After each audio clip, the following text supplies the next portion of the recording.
Justin and Hailey Bieber reveal their thoughts on Selena's lyrics. Ooh, Nick Jonas groped while performing. And Shawn and Camila's touching secret messages. All that and more on today's Daily Hollywood Rundown.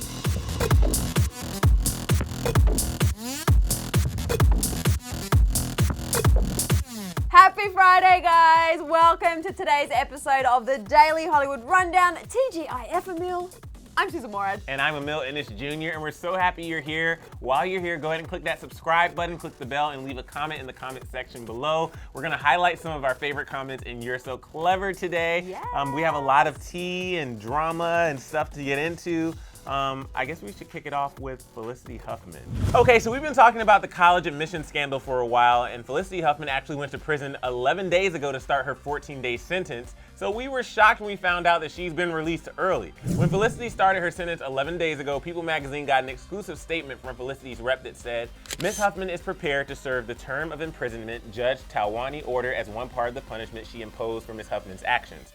She will begin serving the remainder of the sentence Judge Talwani imposed, 1 year supervised release with conditions including 250 hours of community service when she is released. So Felicity was supposed to be released on Sunday, but even though she still has her community service to do, people are confused why she couldn't just finish the 14-day sentence, especially since there are people in prison for non-violent crimes who have longer sentences and don't know when they're getting out. People have been reacting to the news on Twitter, like this user who said, she had a good lawyer, so she got off easy. Most people without the resources she has would get several years in jail. Someone else reacted to the news saying, so what you're saying is Felicity Huffman is back from vacation? Okay, got it. And this person simply said, she was already given a lenient sentence. Is it too much to ask that she serve her full time? That is exactly my thoughts on this. When I heard that she got out of jail, I'm like, but it was only 14 days and she got out after 11? Like, it was already such a short sentence. Yeah. I'm so confused why they didn't make her serve it. You know, honestly, if I was her, and I'm not her, but if I was her and I was in her situation, I think I would have just served it just because she got so much public scrutiny already. Yeah. And for 14 days, like, just finish out the 3 days because people are already going to feel some type of way about the whole situation. Finish out those full 14 days. And those then, long 14 days. And then you still have to do your community service, but I feel like now people are going to look at her with a bigger side eye than they already were. Exactly. So we'll see what the reaction is, and of course we're still waiting to see what happens with Lori Loughlin. Yeah, so that's a whole nother situation, but we'll keep you updated. So the Jonas Brothers have been on their Happiness Begins tour. Actually, earlier this week in LA, they had a big, you know what they sign, right? And it was like thank you to fans in the sky, which was really cool. I didn't see it, but my hairdresser saw it, so that was pretty exciting. But something actually happened during a concert this week where Nick Jonas got groped by a fan. Yeah, that's right. So it was during their show on October 21st in Los Angeles. In a video that was captured by another fan at the concert, you see Nick with his brothers performing on a narrow walkway that was really close to fans. While his back was to one side of the crowd, you see a girl grabbing at Nick's leg, his butt, and even close to his crotch at one point. In the video, you can see multiple people and even a security guard trying to stop her and push her hands away, but she continues to touch Nick. Until at one point, we see Nick turn around and give her a disapproving look and possibly scold her to quit it. Nick then turns back around to continue performing, and the video shortly ends after that, so we don't know what happened next and if the girl was removed. Fans have been taking to Twitter to share their anger and disappointment and express that this is never okay. Like this person who said what a lot of fans were saying, this is absolutely disgusting. And this person who said what a lot of us were thinking, this is honestly so hard to watch. Can they not get it through their head that Nick is clearly uncomfortable as he turns back to look at them and try to swat their hands away? Ugh, this is not how you should treat them. They're people just like us who don't need to feel violated. And also, this is ridiculous. No matter how he dresses or how close he is to you, he has a right to his personal space. I was at their concert. They are so good about interacting with the fans, but nothing gives anyone the right to grab them. Obviously, this kind of behavior is not okay and is never okay to do this to anyone, especially if you're a fan at a concert while your favorite artist is performing. It is not okay. I watched this, I saw the headline, and I wasn't sure what the video was going to be. And when I saw it, like, this girl continues to like grab him and touch him really inappropriately, and even when the security's like pushing her hand away, and then to have Nick turn around and basically be like, quit it. He's literally on a space that looked to be like about as big as this desk, and you're like, you can't obviously go that far away from her, and it's unfortunate because I understand as a fan of someone, like, obviously they're so close to you, want to touch them. Yes. And it'll be one thing, and granted, you still shouldn't touch them, but it'll be one thing of like, let's It's just like say this is like his foot and this is like the calf. It's like, oh my God, like something like that. Yeah. Which you still shouldn't do. But But you the can fact that she's like excited. going up the leg and like, and she touches, like, picked up his, like, jacket the flap jacket. at one point. I don't know, it just made me really uncomfortable. And the fact that the security guard pushed her away Multiple multiple times, like, times. I can understand, like you said, the first time you'd be so excited, you're like, oh my God, I can touch them, they're so close. But then after the security's like, back off, and then you're putting your hand up his leg, like, no. All right, so switching gears a little bit, we want to do one of our favorite segments. We have one called WTF OMG, and this is actually things on the internet and in pop culture that make us say WTF OMG. So I don't know if you were shook by this, Susan, but I saw something very interesting on the internet this week with Shawn Mendes and Camila Cabello. So you know that Shawn Mendes and Camila Cabello are still going strong. In fact, Camila actually slammed breakup rumors recently on her Instagram stories. Well, they are artists and Shawn has been around the world touring, but they are making their long distance relationship work. The two have matching touch bracelets. Now, I don't know if you know what this is, because I didn't know what it is. I didn't know. The Bond Touch bracelet lets you send a touch to your loved one even when you're far away, and it vibrates and lights up when someone sends you a touch.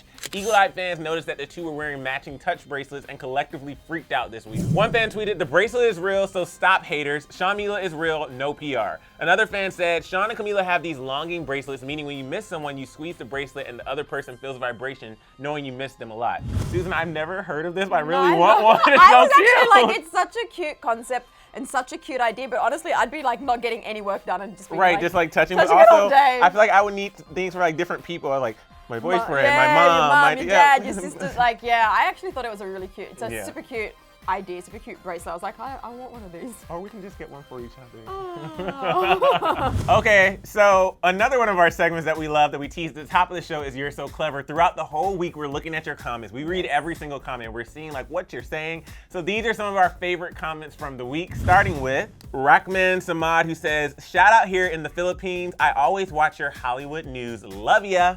We love you right We love back. you too. As well as Rachel, who said, "The only news on YouTube I'll listen to is from these two. Love them together. Thanks for making me laugh and always keeping it real, guys." Oh, we love you. That makes sense, you should. Yeah. Only us. Only us. Hermione Jean Granger says, "Y'all could fill a swimming pool with all that tea spilled." We actually do have, I'm lying. No, we I was don't. like, I know. And Happy Doggy 45 said, "The one thing I look forward to on Mondays is being able to sing the Monday DHR song with you guys."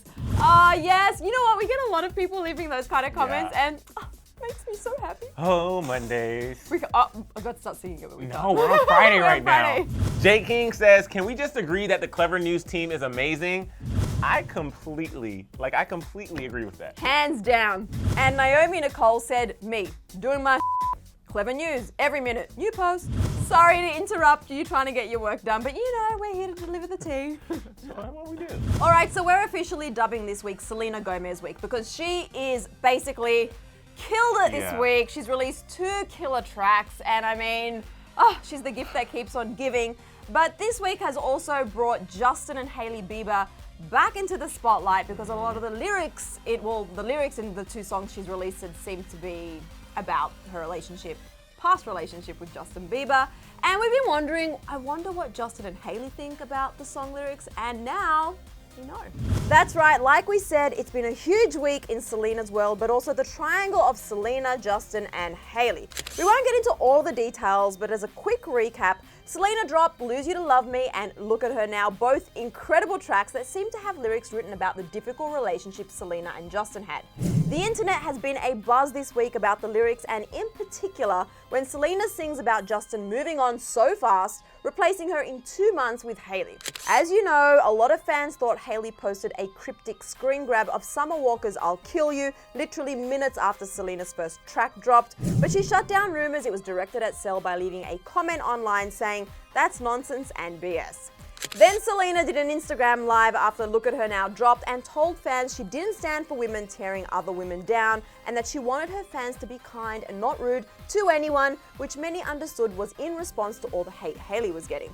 Alright, now that you're all caught up, if you're like me, you've probably been wondering what on earth was going through Justin and Hailey's mind when the songs came out, and surely they've listened to the lyrics, right? Oh, to be a fly on the wall. Well, it turns out they have certainly heard Selena's new music, because according to E! News, a source has revealed to them, quote, "Of course Justin and Hailey have heard Selena's new song, and they are both trying to not give any reaction to her lyrics referencing Justin." The source went on to say, "It isn't ideal for Hailey, but she understands the creative process of writing music and that Justin had a past. Justin has completely moved on from that chapter of his life and understands that Selena is allowed to reflect on the past in her own way.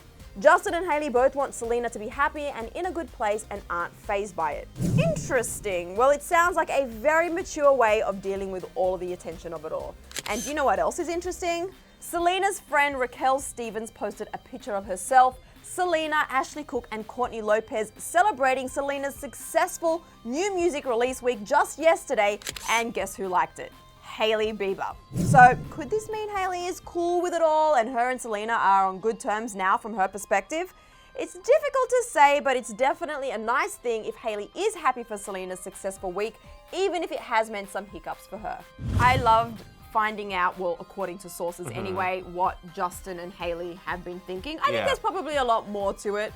Like, if we were a fly on the wall, maybe we would have heard a lot more that was said between the two of them. But if that's the general consensus, that they are happy for her and that they understand the music process and the writing process, and this is her story to tell, I think that's really cool. Well, if this source is like an actual source close to them, it doesn't matter how close you are. There's still going to be private conversations you have between a husband and a wife. So that might be like something they're saying more publicly to their friends or the people close to them, but then behind closed doors, like you said, like we don't really know what those conversations are. I will say though, Selena's album is done. I saw that today. It's done. And apparently there's no features, which is exciting. But I can't. All Selena. Right. I can't wait. And granted, I've seen a couple of comments where like it sucks to like everybody's talking about Justin with Selena. Well, because of the nature of the song, that's why everybody's talking about that. But I'm excited to hear Selena's whole album, and hopefully we can kind of get away from the Justin stuff. Well, she did do an interview with Ryan Seacrest just yesterday. We've got a daily on that on our news feed. And in that interview, it's actually a really great interview. He asked her about a lot of these things and the lyrics. And what we took away from it, that these two songs did deal with the whole Justin situation, but that might be they're the only two songs that will really be kind of getting it out of the way. Yeah, and then just moving on. Yeah, because it was years ago. She was talking about how she'd written, especially "Lose You to Love Me," so long ago now, and she feels so differently right now than she did when she wrote those lyrics. So yeah, it's really interesting to see where this journey is going to take us. All right, well, it is time for the final rundown. 1.5 minutes on the clock. Kanye West's album is finally here. Kanye West has finally released his new album, Jesus is King. After multiple delays, it has been released today and is available on major streaming services including Spotify, Apple Music, and Amazon. Kanye was working on it until the very last moment. He tweeted that it was meant to come out at midnight, but later followed up with another tweet after it didn't get released at midnight saying, "To my fans, thank you for being loyal and patient. We are specifically fixing mixes. We're not going to sleep until this album is out." And fans are thrilled it is now finally here. Yes, but we have some other music news. Lizzo and Ariana Grande dropped a remix to Good as Hell, and it is incredible, but we expected nothing less. Lizzo and Ari took to their Instagram stories to celebrate, but Lizzo also posted on her page a snippet with the caption, "I got a bottle of tequila and a remix for you. Good as Hell featuring Ariana Grande, now streaming." Ari also posted on her page saying, "The most fun. Thank you, Lizzo, for having me on this remix. I love you, your energy, and this record so much. Good as Hell remix out now." Oh, it is so good. Now, moving on to some Lady Gaga news. She's still out here on Twitter tweeting out cryptic messages. This time, Lady Gaga went onto Twitter to say, "Fame is prison," and people flocked to the comments to get confirmation that this will be the name of her next album. Somebody said, "What you deserve unless you go release LG6. Wow, okay. And someone else guessed song title? We're just gonna have to wait and see. Oh, I cannot wait. I feel like she's been dropping so many cryptic style tweets. Yeah. And this has kind of been happening with a lot of artists. So I think something is coming. Coming soon. All right, guys, that's a wrap on today's episode. So I really want to know, have you heard of these touch bracelets? Are we just out of the loop? Because I literally hadn't heard them before. So let us know in the comment section below. And of course, we're still looking at the pumpkin emoji Halloween suggestions. So please keep leaving them. We're going to go back and look at all of them. and figure out what our Halloween costume is going to be, but leave it in the comment section below. Yes, leave them in the comment section below. Also, what are your thoughts on Justin and Hailey's, I guess, thoughts on Selena's lyrics? Let me know what you think. I really want to know. But something else, you guys, Celebrity Lowdown this weekend. We've got some very special guests. Colin Ford and Austin Crute from Daybreak, Netflix's new series that dropped this week, are joining us on the couch. It's such a fun episode we've got in store for you, so make sure you tune in tomorrow at 8 a.m. Yes, and we'll see you tomorrow. But wait, before you go, click right over here to check out another episode of DHR. While you're there, you might as well hit that subscribe button. You know, it's Friday. It's like Right. that day you catch up on all the things you didn't do all week. So, What like, else do you have to do? exactly.